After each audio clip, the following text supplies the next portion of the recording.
первый год. Зима, война, наступают танки на столицу, и уже врагу вся Москва видна, но она ему не покорится.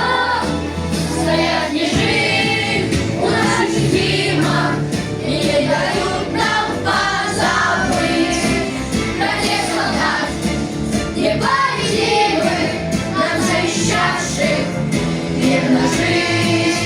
Про тех солдат непобедимых, нам завещавших мир на жизнь. Был жестокий бой, погиб герой. Жидов Вася Васильевич, Кузьмин Павел, Соловьев Павел Яковлевич, Арсланов Шишова, Сачев Николай Иванович, Виктор Васильевич.